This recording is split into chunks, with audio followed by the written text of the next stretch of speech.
இந்த தமிழ்நாட்டில் விஜய்க்கு கிடைத்த வெற்றியை வைத்துக் கொண்டு தலைமை பிஜேபி கூட யோசிக்க ஆரம்பிச்சிருக்காங்க. இப்படி கூட அரசியல் தமிழ்நாடு நடக்கும்னா நாளைக்கு வேற ஏதாவது மாநிலத்திலையும் நடக்கும். அதனால பாருங்க, திமுகவுக்கு இது புது சூழ்நிலை. இது அவங்க எதிர்பார்த்திருக்க மாட்டாங்க. எப்போதுமே கை பிடிச்சி எழுந்துட்டவங்க தனியா எழுந்துக்க முடியாது. அதனால தான் அந்த கோபத்துல தான் நீங்க ஏ ராசா போல தலைவர்கள் கட்சிக்குள்ள இருக்கிற ஒரு அவங்க மன வேதனையை வெளியிடப்படுத்திட்டாங்க.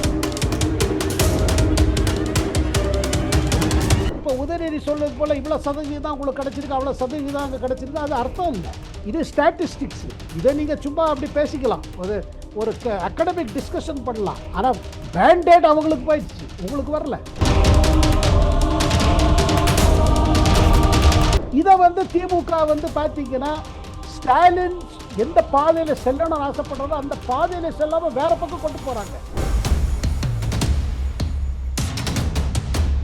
நாங்க தான் கரப்பாம்பூச்சி சொல்லி ஒரு பெரிய மூவ்மெண்ட் ஆரம்பிச்சு, சோஷியல் மீடியாவில் ஆரம்பிச்சு, பிஜேபிக்கும் காங்கிரஸுக்கும் இல்லாத அளவுக்கு ஃபாலோயர்ஸ் வந்துட்டாங்க.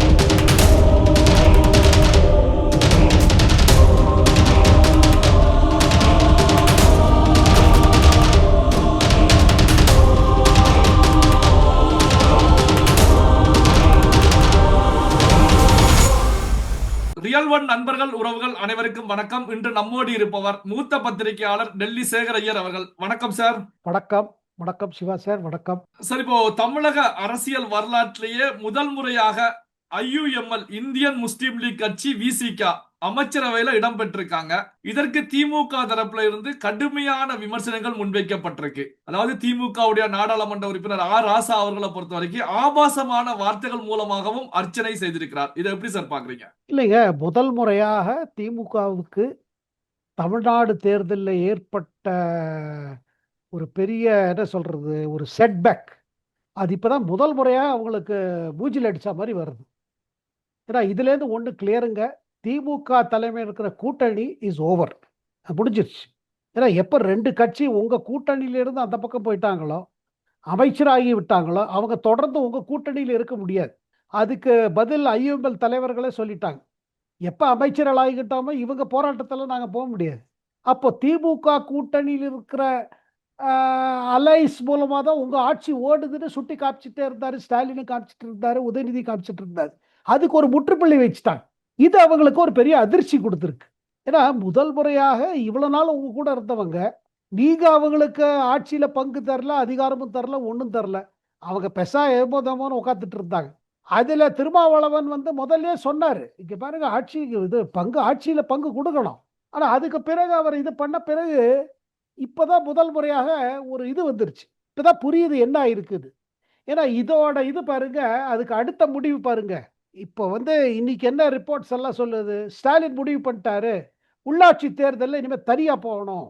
அப்போ இனிமே அவங்க கூட கூட்டணி இல்லை. அப்போ உங்க கூட்டணி கதவை முடிஞ்சிருச்சு. என்ன கேட்டீங்கன்னா, முதல்வர் விஜய் தன்னோட அரசியலோட ஒரு ஃபர்ஸ்ட் காயை நாத்திருக்காருன்னா இதான் ஃபர்ஸ்ட். ஏன்னா நீங்க இனிமேல் திருப்பி திருப்பி சொல்லி காமிக்க முடியாது எங்க தயவுல உங்க ஆட்சி ஓடுதுன்னு.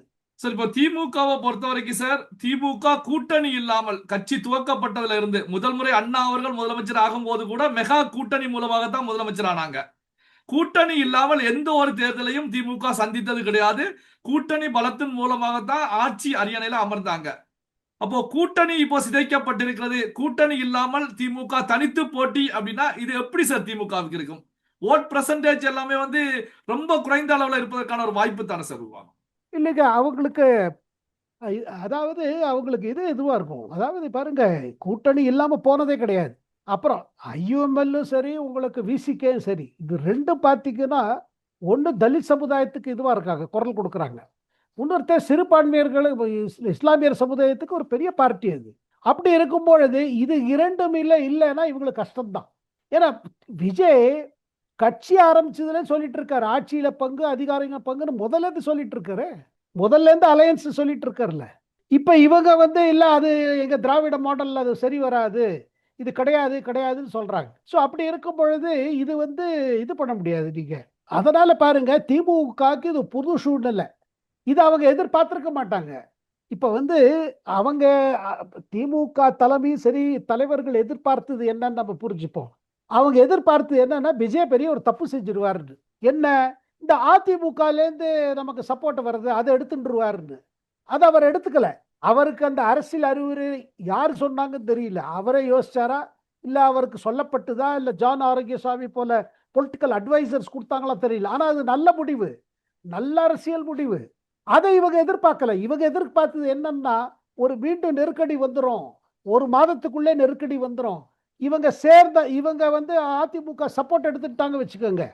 இப்ப வேலுமணியோ இல்ல மற்ற தலைவர்கள் அமைச்சர்களோ ஆக்கியிருந்தால் உடனடியாக இவர்கள் வெளியேறியிருப்பார்கள். விசிகே, நம்ம ஐயுஎம்எல்ஏ, காங்கிரஸ் கூட யோசிக்க ஆரம்பிச்சிருக்கும். ஸோ அதை அவர் தவிர்த்துட்டார் விஜய். அதை தவிர்த்ததுனால திமுகவுக்கு ஒரு புது சூழ்நிலையில சிக்கிட்டாங்க. பாருங்க, எப்போதுமே கை பிடிச்சி எழுந்துட்டவங்க தனியா எழுந்துக்க முடியாது. இப்ப அதனால்தான் அந்த கோபத்துல தான் நீங்க ஏ ராசா போல தலைவர்கள் கட்சிக்குள்ள இருக்கிற ஒரு அவங்க மன வேதனையை வெளியில படுத்திட்டாங்க. அதுக்கு பிறகு ஸ்டாலின் ஐயா சொல்றாரு, இல்ல இல்ல அப்படிலாம் விமர்சனம் செய்யக்கூடாது. ஆனா நீங்க செஞ்ச விமர்சனம் அது எல்லாருக்கும் போயிடுச்சு. இப்ப பாத்தீங்கன்னா மாவட்டங்கள்ல அளவுல என்ன பாக்குறீங்க, விசிகே கேடர்ஸ் சரி, டிஎம்கே கேடர்ஸ், அவங்க தலைவர்களுக்குள்ள ரொம்ப டென்ஷன் ஆயிடுச்சு. இப்போ எல்லா இடத்துலயும் டென்ஷன் வருது. ஐயுஎம்எல் பாத்தீங்கன்னா அவங்க டென்ஷன் காமிக்க மாட்டாங்க. ஆனா உள்ள திமுக மேல ஒரு வருத்தம் வரும். இப்ப நம்மள ஏணிங்கிறாங்க, நம்ம ஏதோ ஏணி ஏறிட்டு அவங்கள தள்ளி விட்ட மாதிரி பேசுறாங்க. இதெல்லாம் பாத்தீங்கன்னா ஐயுஎம்எல் சப்போர்ட் பேஸ்லயும் திமுக எதிர்த்து ஒரு ஒரு இது என்ன சொல்லுது, ஒரு கருத்து இது ஆரம்பிக்கும். என்ன இவ்வளவு தூரம் இருந்தோம், இவ்வளவு நாள் இருந்தோம், இவங்களோட பேசிட்டு தானே நம்ம போனோம், உடனே நம்மளை எப்படி அட்டாக் பண்றாங்களேன்னு இருக்கும். சார், இப்ப நீங்க சொன்னது போலதான் சார், ஐயுஎம்எல் தலைவர்களாக இருக்கட்டும், விசிக தலைவராக இருக்கட்டும், ஸ்டாலின் அவர்களிடத்துல போய் பேசித்தா விசிகாவும் ஐயுஎம்எல்லும் தாவேகாவுக்கு வெளியில இருந்து ஆதரவு அப்படிங்கிற முடிவை எடுத்தாங்க. அதன் பிறகுதான் அமைச்சரவைக்கு உள்ள வர்றாங்க. வந்த உடனேயே இந்த ஆபாச விமர்சனம் அப்படிங்கிற விஷயத்தை பொறுத்த வரைக்கும் ஏற்கனவே விஜய் அவர்களுக்கு சிறுபான்மையினர் வாக்கு, இஸ்லாமியர்கள் வாக்கு 60% விழுந்திருக்கிறது, கிறிஸ்தவர்கள் வாக்கு 80% விழுந்திருக்கிறது அப்படிங்கிற புள்ளி விவரங்கள் இருக்கக்கூடிய சூழ்நிலையில இப்ப இது போன்ற விமர்சனங்கள் திமுகவுடைய ஓட்டு பேங்காக இருக்கக்கூடிய சிறுபான்மையினர் பட்டியலின சமுதாய வாக்குகள் பெரிய பாதிப்புகளை ஏற்படுத்தும் சார். கட்டாயமாக அது இனிமே சிதறப்படும். எப்ப அலையன்ஸ் போச்சு இதுவும் போயிடும். ஏன்னா இது இனிமே தாக்க வைக்க முடியாது உங்களால. என்ன கேட்டீங்கன்னா, ஏன்னா இப்போ நான் மாவட்ட லெவல்ல இது பார்ப்பாங்க, ரொம்ப ஒரு கசப்பு வந்துருச்சு இல்ல. இந்த கசப்பு அப்புறம் ஐயுஎம்எல் எடுத்த முடிவு, விசிகே எடுத்த முடிவு புரிஞ்சுக்க முடியல திமுகவால. அவங்க சின்ன கட்சி தான், ஆனா அந்த கட்சியே ஒரு சமுதாயத்துக்காக அவங்க இருக்காங்க. அப்புறம் தலித் சமுதாயங்களோட அரசியல் பார்த்து, தலித் சமுதாயத்தோட அரசியலும் தலித்துக்காக வேலை செய்யற கட்சிகளோட அரசியல், மகாராஷ்டிராவா இருக்கட்டும், உத்தரப்பிரதேசமா இருக்கட்டும், மத்திய பிரதேசம், நாடு முழுக்க பார்த்தீங்கன்னா அவங்களோட கொள்கை எப்போதுமே என்ன, ஆட்சி கைப்பற்றாதவர்கள் அவங்க சமுதாயத்துக்கு ஒன்றும் பெருசா செய்ய முடியறதில்லை. ஏன்னா ஆட்சி கைப்பற்றுவதே அவங்களுக்கு ஒரு பெரிய சின்னமாயிடுறது. அதனால திருமாவளவன் எடுத்த முடிவு இருக்கு பாருங்க, அவங்க கேடர்ல வந்த ஃபீட்பேக். ஏன்னா நீங்க வந்து இந்த இடத்துல இருந்துட்டீங்க இத்தனை நாளா, என்ன கிடைச்சது உங்களுக்கு? ஒண்ணுமே கிடைக்கல. அதே போல இப்ப பாருங்க, இவங்க உள்ள வரத்துக்கு முன்னாடி அங்க 7 பேர் பட்டியல் இதுல இருந்து இருக்காங்க, அமைச்சரா இருக்காங்க. முதல் முறையாக இத்தனை நாள் திராவிட ஆட்சி இருந்து ஏன் இவ்வளவு பேர் வர முடியல? இது அந்த சமுதாயத்துல கேள்வி வருது இல்ல. அதை நம்ம ரொம்ப டீடைல்டு அனாலிசிஸ் பண்ணாட்டி கூட அந்த பட்டியல் சமுதாயத்துல என்ன கேள்வி வருது? இவ்வளவு பேசினாங்க சமூக நீதி பத்தி, நமக்கு எவ்வளவு அமைச்சர் பதவி கொடுத்தாங்க, ஆட்சியில பங்கே கிடையாது, நாங்க கேட்டா இது எங்க மாடல்ல இல்லைன்னாங்க. அப்படி இருக்கும் பொழுது ஒரு புது மாடல்ல விஜய் காமிச்சிட்டாரு.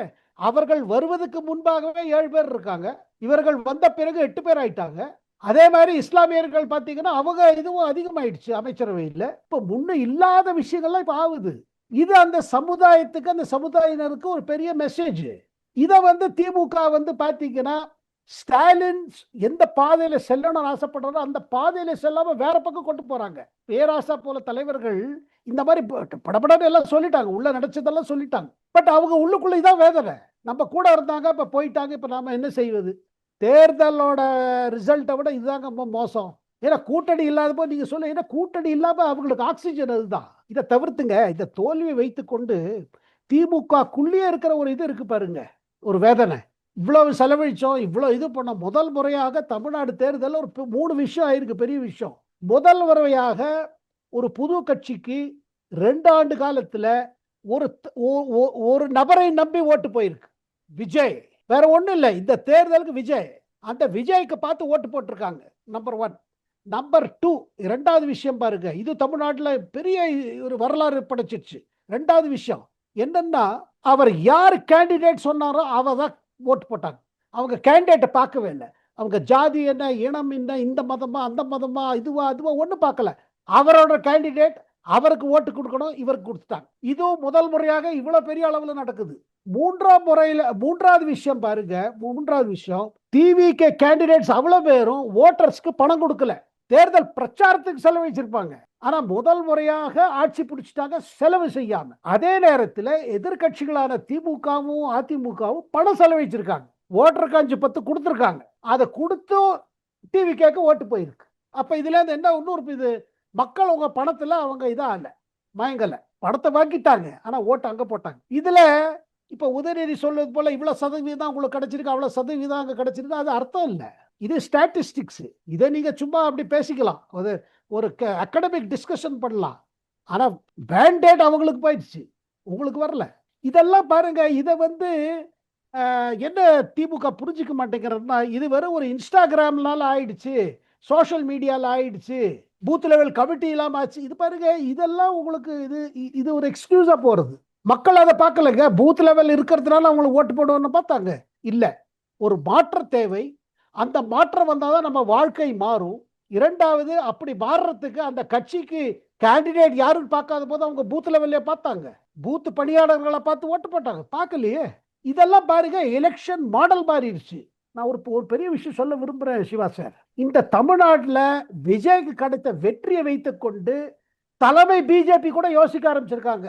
இப்படி கூட அரசியல் தமிழ்நாடு நடக்கும்னா நாளைக்கு வேற ஏதாவது மாநிலத்திலயும் நடக்கும். அதனால்தான் பாருங்க, இப்போ ஒரு புதுசா காக்ரோச் பார்ட்டின்னு ஒன்று ஆரம்பிச்சது பாருங்க.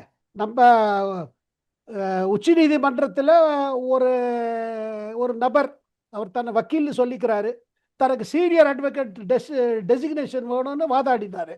ஆனா அவர் ஹைகோர்ட், டெல்லி ஹைகோர்ட்டுக்கு எதிர்த்து வாதாடினார். ஒரே அங்க இதுவா இருக்குது, எனக்கு கேட்கறது இல்லை, ஒன்றும் இல்லை, ரொம்ப பெரிய இதெல்லாம் குற்றச்சாட்டுல வச்சாரு.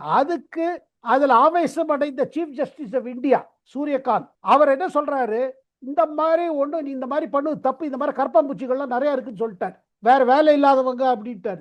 அதை பாருங்க, மேட்டர் ட்விஸ்ட் ஆகி நாங்க தான் கரப்பாம்பூச்சி சொல்லி ஒரு பெரிய மூவ்மெண்ட் ஆரம்பிச்சு, சோஷியல் மீடியால ஆரம்பிச்சு, பிஜேபிக்கும் காங்கிரஸுக்கும் இல்லாத அளவுக்கு ஃபாலோயர்ஸ் வந்துட்டாங்க. அப்ப என்ன தெரியுது, எந்த இடத்துல ஒரு ரிசன்மெண்ட் இருக்குதோ, எங்க ஒரு ஆட்சியை பத்தியோ இல்ல ஒரு நிலைமையை பத்தியோ இல்ல ஒரு விவஸ்தையை பத்தியோ இல்ல ஒரு சிஸ்டம் மேல இருக்கிற ஒரு ஒரு இது கசப்பு இருக்கு பாருங்க, அது வேற விதமா வந்துடுறது. அப்போ இந்த தமிழ்நாட்டில் விஜயோட ஒரு அச்சீவ்மெண்ட் இது மற்றவங்களுக்கு எல்லாருக்கும் ரெட் சிக்னல். அப்படி இருக்கும் பொழுது திமுகவும் முழிச்சுக்க வேண்டிய நேரம். இல்லைன்னா நீங்க கோலத்தூர்ல எப்படி தோத்தீங்க சொல்லுங்க? உங்கள்ட்ட ஆட்சி கையில இருந்தது, அதிகாரம் கையில இருந்துச்சு, பணத்துக்கு கேட்கவே வேண்டாம். உங்களுக்கா 3-4 பிரைவேட் நிறுவனம் சர்வே பண்ணி கொடுக்குது, உங்கள்ட்ட ஸ்டேட் இன்டெலிஜென்ஸ் இருக்குது. ஆனா எல்லாம் இருந்தும் உண்மை உங்களுக்கு தெரியாம போயிடுச்சு. பல்வேறு முக்கியமான தகவல்கள், செய்திகளை நம்முடைய உறவுகளுடன் பகிர்ந்து கொண்டதற்கு நன்றி சார். நன்றி, வணக்கம் சிவா சார், வணக்கம்.